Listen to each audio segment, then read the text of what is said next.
ആളുകൾ പ്രയാസപ്പെടുന്ന നാടൻ കുരങ്ങിനെ ഷെഡ്യൂൾ 1 മാറ്റി. നേരത്തെ ഷെഡ്യൂൾ 3 ഉണ്ടായിരുന്നത്. ഷെഡ്യൂൾ 1 നാടൻ കുരങ്ങിനെ ഉൾപ്പെടുത്തുന്നത് 2022 72 മുതൽ 2022 വരെ 9 തവണ ഭേദഗതി ചെയ്ത നിയമം ഒരു തവണ പോലും സാധാരണക്കാരനായ മനുഷ്യന് സഹായകരമാവുന്ന ഒരു ഭേദഗതിയും വരുത്തിയിട്ടില്ല എന്നതാണ് പ്രശ്നം. ഇപ്പൊ നാട്ടിലിറങ്ങുന്ന കടുവയും ആനയും, കടുവ, പുലി തുടങ്ങിയ ഷെഡ്യൂൾ 1 മൃഗങ്ങൾ നാട്ടിലിറങ്ങിയാൽ സ്റ്റാൻഡേർഡ് ഓപ്പറേറ്റിംഗ് പ്രൊസീജിയർ അനുസരിച്ചൊരു നടപടിക്രമം തന്നെയുണ്ട്. ഇപ്പൊ പെരുമ്പുളയില് കടുവേനെ കൂട്ടിൽ വെച്ച് പിടിക്കാൻ വേണ്ടി കഴിഞ്ഞു. അപ്പൊ കടുവേനെ കണ്ടെത്തിയത് കടുവയാണ് തിരിച്ചറിഞ്ഞതിന് ശേഷം പിറ്റത്തെ ദിവസം പ്രതിഷേധ പ്രകടനമാണ്. എന്താണ് കൂട് വെക്കാത്തെന്ന് ചോദിച്ചു. രാജ്യത്തെ നിയമം അനുസരിച്ച് SOP പ്രകാരം എന്ത് ചെയ്യണം? കടുവയാണ് പുലിയാണ് ഇറങ്ങിയതെന്ന് അറിഞ്ഞാൽ ക്യാമറ വെച്ച് ഇത് കടുവ തന്നെയാണോ എന്ന് സ്ഥിരീകരിക്കണം. കടുവയാണ് ഇറങ്ങിയതെങ്കിൽ SOP പ്രകാരം ഒരു മീറ്റിംഗ് ചേരണം. ഏത് ക്യാമറ വെച്ച് കടുവയാണ് എന്ന് ഉറപ്പുവരുത്തിയതിനു ശേഷം എന്ത് ചെയ്യണം? ഒരു മീറ്റിംഗ് ചേരണം. മീറ്റിംഗിൽ പഞ്ചായത്ത് പ്രസിഡന്റ്, വാർഡ് മെമ്പർ, പൊതുപ്രവർത്തകർ കൂടി മീറ്റിംഗ് ചേർന്ന് കടുവയാണെന്ന് ഉറപ്പുവരുത്തി കൂട് വെക്കാൻ ആവശ്യമായ കാര്യം ചെയ്യണം. കൂട് വെച്ച് കഴിഞ്ഞാലോ കൂടിനകത്ത് ഇരേനെ വെക്കണം. ഇരേനെ വെക്കുമ്പോൾ എന്ത് ചെയ്യണം? ഇരയുടെ ആരോഗ്യനില എന്താണെന്ന് നോക്കണം. ഷെഡ്യൂൾ 1 മൃഗമാണ്, കടുവയാണ്. രാജ്യത്തെ ഏറ്റവും സുരക്ഷയുള്ള മൃഗമാണ്. അതിനകത്തിരിക്കുന്ന ഏതെങ്കിലും അസുഖമുള്ള ആടിനെയോ പട്ടീനെയോ കൊണ്ടുപോയിട്ട് കൂട്ടി വെക്കാൻ പറ്റില്ല. കൂട്ടി വെക്കുന്ന ഇരയായി വെക്കുന്നതിന്റെ ആരോഗ്യ സംരക്ഷണം എല്ലാം പരിശോധിച്ച് ഉറപ്പുവരുത്തിയതിനു ശേഷമേ കൂട്ടിൽ ഇരേനെ വെക്കാൻ പാടുള്ളൂ. ഈ സമയമാകുമ്പോഴത്തേനും എന്ത് ചെയ്യും? കടുവയുടെ പരിപാടി കഴിഞ്ഞു പോകും. പുലിയുടെ ഏർപ്പാട് കഴിഞ്ഞു പോകും. സ്ഥിരമായ നരഭോജിയാണെങ്കിൽ എന്ത് ചെയ്യാൻ പറ്റൂ? രാജ്യത്തെ നിയമം അനുസരിച്ച് കടുവയെ കൊല്ലാൻ പാടുള്ളൂ എന്നാണ്. സ്ഥിരമായ നരഭോജിയുടെ അർത്ഥം എന്താ?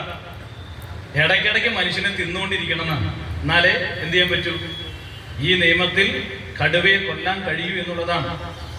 ആന ഇറങ്ങിയാൽ അതിനും എന്താണ്? ആനയുമായി ബന്ധപ്പെട്ടുകൊണ്ട് ആന ഇറങ്ങിയാൽ ചെയ്യേണ്ടുന്ന കാര്യങ്ങളുണ്ട്. ആനയെ എങ്ങനെയാണ് പിടിച്ചുകൊണ്ടുപോകാൻ കഴിയുന്നത്? പരിക്കില്ലാതെ കൊണ്ടുപോകാൻ കഴിയുന്നത്, പിടിച്ചുകൊണ്ടുപോകാൻ കഴിയുന്നത്. ആന ഗർഭിണിയാണോ എന്ന് നോക്കണം, അതിന് കുഞ്ഞുണ്ടോ എന്ന് നോക്കണം. ഇതെല്ലാം നോക്കിയതിന് ശേഷമേ നാട്ടിലിറങ്ങി ആക്രമണം കാണിക്കുന്ന ഒരു ആനയെ തലസ്ഥാനത്തുനിന്ന് മാറ്റാൻ പോലും പറ്റും.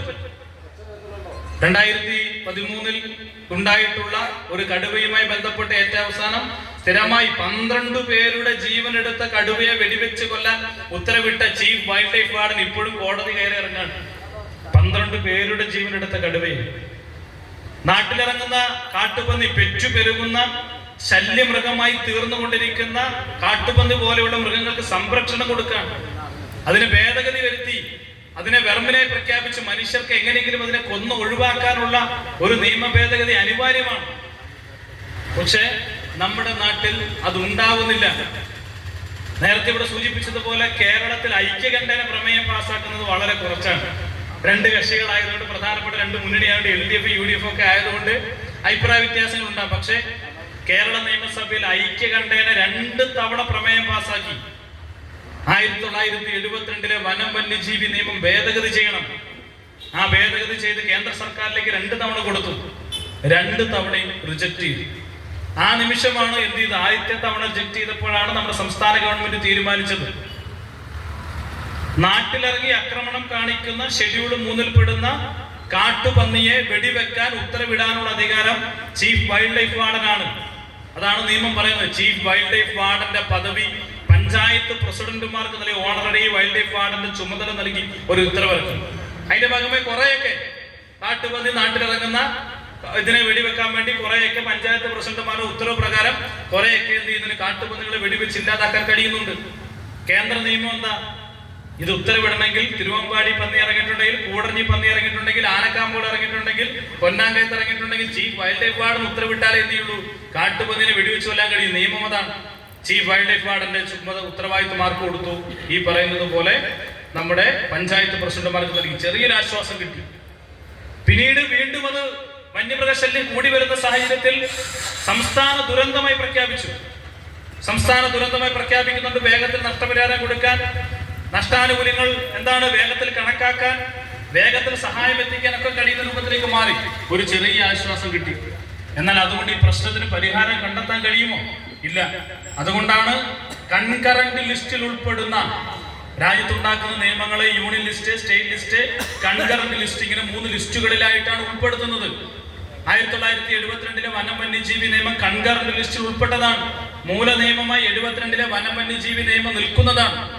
ആ നിയമത്തിന് ഭേദഗതി നിർദ്ദേശിക്കാൻ സംസ്ഥാന ഗവൺമെന്റ് തീരുമാനിച്ച് ഐക്യകണ്ഠേന കേരളത്തിലെ മുഴുവൻ MLA-മാരുടെയും പിന്തുണയോടെ LDF എന്നോ UDF എന്നോ വ്യത്യാസമില്ലാതെ എല്ലാവരുടെയും പിന്തുണയോടുകൂടി കേരള നിയമസഭ നമ്മുടെ ഈ 1972 വനം വന്യജീവി നിയമ ഭേദഗതി ബിൽ 2025 നിയമസഭ ചർച്ച ചെയ്തു. ഇനി വരാൻ വേണ്ടി പോകുന്ന ആഴ്ചയിൽ ചേരുന്ന സമ്മേളനം അത് പാസാക്കി സംസ്ഥാന ഗവൺമെന്റ് കേന്ദ്ര ഗവൺമെന്റിലേക്ക് അത് സമർപ്പിക്കുകയാണ്.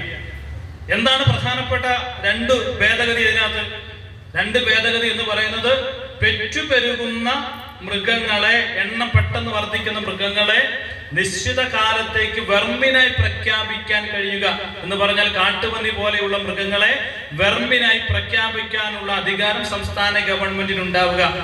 വെർമിനായി പ്രഖ്യാപിക്കപ്പെട്ട് കഴിഞ്ഞാൽ എങ്ങനെയും വെർമിനായി പ്രഖ്യാപിക്കപ്പെട്ടിട്ടുള്ള മൃഗങ്ങളെ കൊല്ലാനും ആ കൊല്ലപ്പെടുന്ന മൃഗങ്ങളുടെ ഇറച്ചി ഭക്ഷിക്കുന്നതിന് അല്ലെങ്കിൽ മറ്റു കാര്യങ്ങൾക്ക് ഉപയോഗിക്കുന്നതിൽ തെറ്റില്ല എന്ന് നിർദ്ദേശിക്കുന്നതാണ് ഒരു പ്രധാനപ്പെട്ട ഭേദഗതി.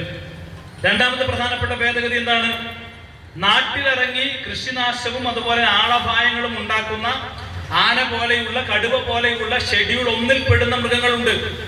ആ ഷെഡ്യൂൾ 1-ൽ പെടുന്ന മൃഗങ്ങൾ നാട്ടിലിറങ്ങി കൃഷിനാശം ഉണ്ടാക്കി അല്ലെങ്കിൽ ആളപായം ഉണ്ടാക്കിയിട്ടുണ്ടെങ്കിൽ അത്തരം മൃഗങ്ങളെ വെടിവെച്ച് കൊല്ലാനുള്ള ഉത്തരവ് ഇടാനുള്ള അവകാശം വൈൽഡ് ലൈഫ് വാർഡന്റെ അനുമതിയോടുകൂടി ജില്ലാ കളക്ടർമാർക്ക് നൽകുക. എന്ന് പറഞ്ഞാൽ എന്താണ്? കൂട് വെക്കുന്നത് മറ്റേ SOP പ്രകാരമുള്ള കാര്യങ്ങളൊക്കെ ഇളവ് വരുത്തി വൈൽഡ് ലൈഫ് വാർഡിനെ അറിയിക്കുക. ജില്ലാ കളക്ടർക്കാണ് ഉത്തരവാദിത്തം. ജില്ലാ കളക്ടർ തീരുമാനിച്ചാൽ എന്ത് ചെയ്യും? ഇതിനെ വെടിവെച്ച് കൊല്ലാനുള്ള ഉത്തരവിടുന്നതാണ് രണ്ടാമത്തെ ഭേദഗതി. മൂന്നാമത്തെ ഭേദഗതി നമ്മുടെ മലയോര മേഖലയിൽ ഏറ്റവും പ്രധാനപ്പെട്ടതാണ്. നേരത്തെ സൂചിപ്പിച്ച 2022 ഭേദഗതിയുടെ ഭാഗം ഷെഡ്യൂൾ 1-ലേക്ക് കൊണ്ടുവന്ന നാടൻ കുരങ്ങിനെ തിരിച്ച് ഷെഡ്യൂൾ 2-ലേക്ക് കൊണ്ടുവരാനും വെർമിനെ പ്രഖ്യാപിക്കാനുമുള്ള അധികാരം നൽകുക. ഇങ്ങനെ പ്രധാനപ്പെട്ട 3 ഭേദഗതികൾ. അതോടൊപ്പം തന്നെ മറ്റ് ചില ഭേദഗതികളുമുണ്ട്. ഇത് ഉൾപ്പെടെയുള്ള നിയമമാണ് നമ്മുടെ നിയമസഭ ചർച്ച ചെയ്ത് ഇനി വരാൻ